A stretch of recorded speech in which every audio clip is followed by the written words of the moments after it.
These things here, these are what you plant in your garden. They're called stakes. And I am sick of hearing about the stakeholders of Martin County referring to developers and developer agents. And I want everybody to grab one of these because you, in this room, are the stakeholders of Martin County.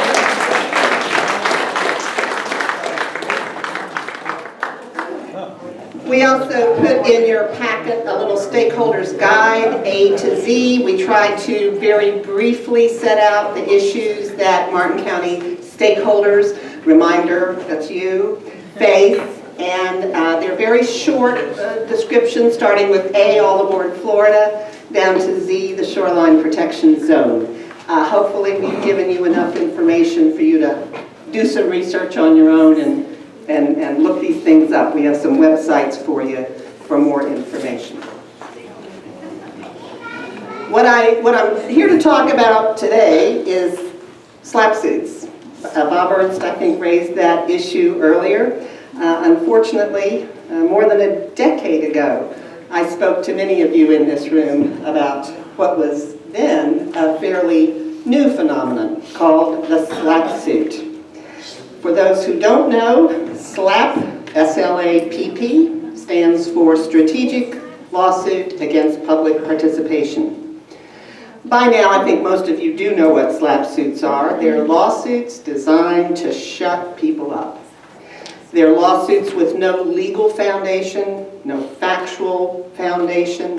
They're filed by developers, by manufacturers, by associations, even by government agencies, to intimidate citizens who dare to speak out against a project, against a product, against a rule, or even against a corrupt government official.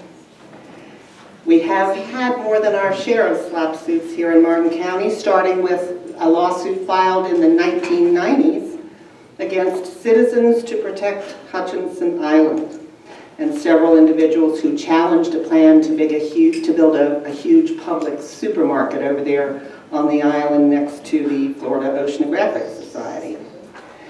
That case was eventually settled, and a much smaller public was built, which you may have seen now, and it was moved toward the road and away from the wetlands that initially would have been built on. In the mid-2000s, developers Bill and Nancy Riley and Riley Enterprises slapped about 20 residents of Jensen Beach who publicly objected to a proposed project called Pitchford's Landing. I see Jackie Transinger back there, who was a slap victim. I don't know if there are others here. That project was straddling Indian River Drive, just north of the Jensen Beach CRA. That SLAPP suit also was settled, and I don't see Pitchford's Landing there, so we'll see. That's yet to be seen. In both cases, as with most SLAPP suits, the plaintiffs failed to achieve a victory in court, but they did achieve their goal. They made citizens reluctant to speak out against bad projects and bad plans for fear of being sued. Several times a week, I am asked the same question. The answer is always the same. Can I be sued for this? And the answer is always yes. Yes, you can be sued. You can be sued for speaking out, even when you've done nothing wrong, even when you've spoken only the truth, even when you've only given your opinion about a proposed project or an ordinance or a development. You can be sued for communicating with your city or county commissioners. You can be sued for writing a letter to the editor. You can be sued for speaking out at a public meeting. The person or company who sues you is very unlikely to win in court. They know that. That's not the point of a SLAPP suit. The point of the SLAPP suit is to tie you up in litigation, to bury you in litigation costs, to make sure that you and your friends and your neighbors never again dare to speak out in public. SLAPP suits are prohibited in Florida by law if the filer is a homeowners association or a government entity. Private businesses, however, developers and other entities are not prohibited from filing SLAPP suits. And that's why SLAPP suits continue to be filed in Florida and in Martin County. The most recent example here locally is the lawsuit filed by the Lake Point rock pit operators against Maggie Herchella. Maggie's talked about the lawsuit a bit, and in this particular case, it's not really likely the Lake Point people are going to shut Maggie up. Too many others have tried and failed over many years. But what the Lake Point folks are getting out of the SLAPP suit against Maggie is something they could not get outside of a courtroom. Information, documentation, communications that may have nothing whatsoever to do with the subject of the lawsuit, but which may have everything to do with the ability of Martin County residents to govern ourselves in order to preserve our quality of life.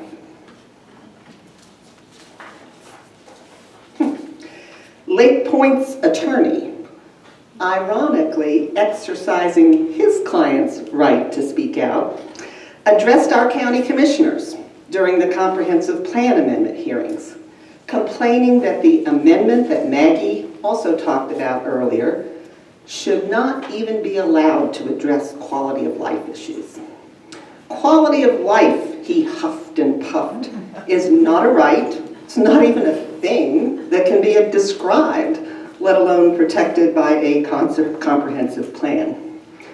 Clearly, he has not read the Martin County Comprehensive Plan. In prosecuting Lake Point's SLAPP suit against Maggie, attorneys have repeatedly questioned how Martin County residents' quality of life is affected by the rock pit operation that is, after all, ultimately designed to suck water out of Lake Okeechobee in Martin County and sell it to municipalities outside the county to our south at a profit for Lake Point. A key issue that has emerged in this most recent SLAPP suit was not present in prior SLAPP suits, and that is the issue of electronic discovery. Most of us these days communicate electronically by email, by Twitter, by Facebook, by Instagram, by text.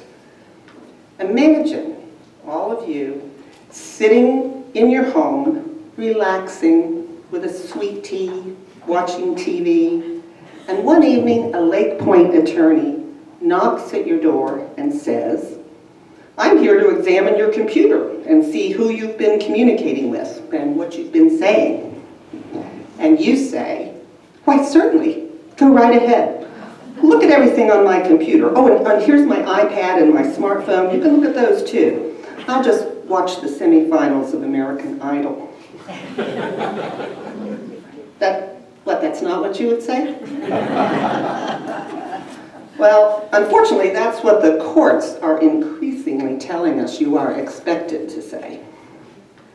Those of us who write emails to elected representatives or who engage in Facebook communications with civic organizations now face the risk of having our electronic communications examined by so-called computer forensic experts who claim they can retrieve even deleted materials.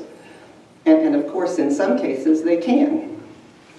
Lake Point's attorneys have asked for a court order to examine Maggie's computer, just to see what's in there, whether maybe she may have deleted something that they might want to see. Now, the judge did not grant that motion, but he indicated that he might do so in the future if Maggie cannot swear under oath that she did not delete any emails that may not have been produced during the litigation. Electronic discovery is growing as a tool to obtain documents, sometimes hundreds of thousands of pages that contain information ranging from what time you plan to meet your sister for lunch next week to why you believe a proposed project should be rejected by the Martin County Commission. The courts and the bar are struggling with ways to balance individual privacy with the right of litigants to discover information that may help them prosecute or defend litigation. And that's an issue for another discussion. For now, the discussion returns to where it started: SLAPP suits. SLAPP suits are a method of forcing people like citizens, like Maggie Herchala, and like you, to provide information and documentation to opposing attorneys and to give up privacy in your electronic communications. The way to stop this nonsense now is to adopt anti-SLAPP legislation. Laws that prohibit SLAPP suits contain restrictions on discovery. They suspend depositions and interrogatories, production requests. Anti-SLAPP legislation stops all of that until after a court determines whether or not there's merit to a case. If anti-SLAPP legislation were in place in Florida, Lake Point would not be able to obtain documents or information from Maggie or from anyone else until the rock pit demonstrates that it has a legal and factual basis for its complaint. In the Lake Point SLAPP suit against Maggie, it has been pending for over a year, and we have yet to see any evidence of a valid basis for the complaint. And I can tell you here and now, there is no basis for the complaint. But so long as discovery is not curtailed by anti-SLAPP legislation, the threat of private citizens like Maggie having to turn their computers over to plaintiff attorneys and electronic forensics experts is a real and present danger. Everybody, go home and hug your iPads.